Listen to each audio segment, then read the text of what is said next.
Sejarah baru aja tercipta. Angka yang mungkin setahun lalu kita pikir mustahil, sekarang ada di depan mata kita. Coba lihat angka ini. $4.818 per troy ounce. Wow, ini bukan cuma angka ya, ini tuh bener-bener tonggak sejarah. Kalau Anda baru bangun terus lihat portofolio Anda ijo royo-royo, jangan senang dulu. Nah, ini nih pertanyaan besarnya. Apakah ini puncak pesta yang siap-siap bubar? Atau malah ini baru pintu gerbang menuju level psikologis berikutnya?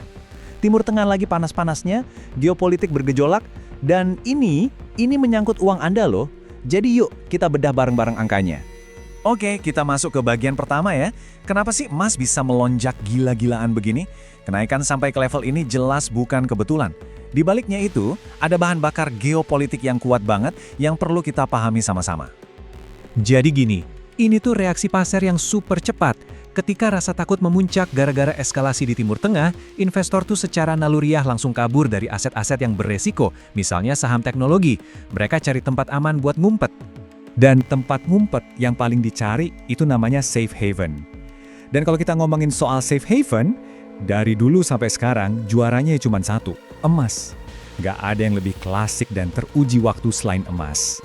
Nah, yang menarik di sini itu ada hubungan yang berkebalikan banget, lagi terjadi sekarang. Secara psikologis, ini tuh kayak tarik tambang antara rasa takut dan, keserakahan. Slide ini ngejelasinnya dengan pas banget.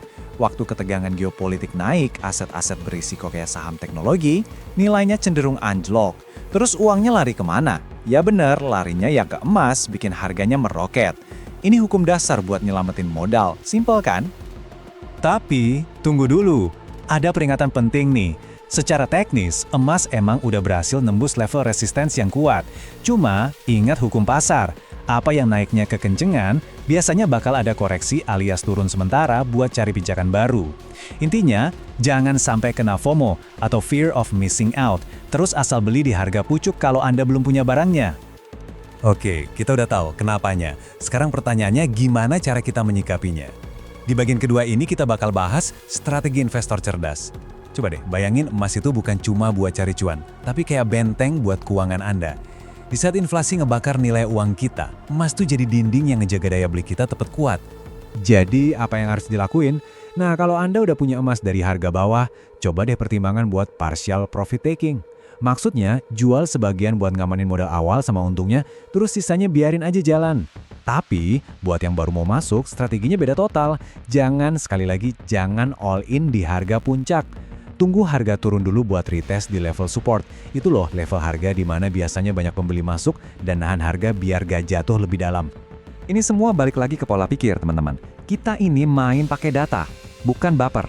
Di tahun-tahun ke depan, cuma mereka yang kepalanya dingin dan pegang data valid yang bakal selamat. Dan selalu pakai rasio resiko imbal hasil minimal 1:2. Artinya, potensi untung Anda itu harus minimal 2 kali lipat dari potensi ruginya. Fair kan?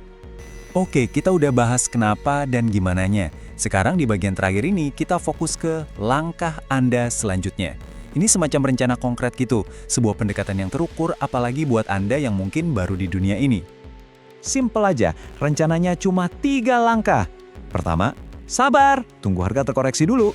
Kedua, cari tahu di mana level support kuncinya. Dan yang ketiga, pas masuk, pastiin udah pakai rasio resiko imbal hasil yang udah dihitung matang-matang. Karena pada akhirnya ya, ini tuh lebih dari sekedar angka yang lari-lari di layar monitor. Stabilitas finansial yang benaran itu bukan soal seberapa gede duit yang Anda hasilkan, tapi seberapa jitu Anda ngambil keputusan di saat-saat genting, di saat krisis. Analisis kita kali ini tujuannya ya buat nyelamatin aset Anda dari keputusan yang gegabah. Ini bukan cuma soal ngejar profit, tapi soal gimana kita bisa menguasai strategi di balik angka-angka. Ya, ini soal kebebasan finansial yang terukur. Oke, jadi saya tutup dengan satu pertanyaan buat Anda renungkan. Emas sekarang ada di $4.818. Posisi Anda gimana? Jual? Beli? Atau nunggu aja di pinggir lapangan? Coba, pikirin strategi Anda baik-baik.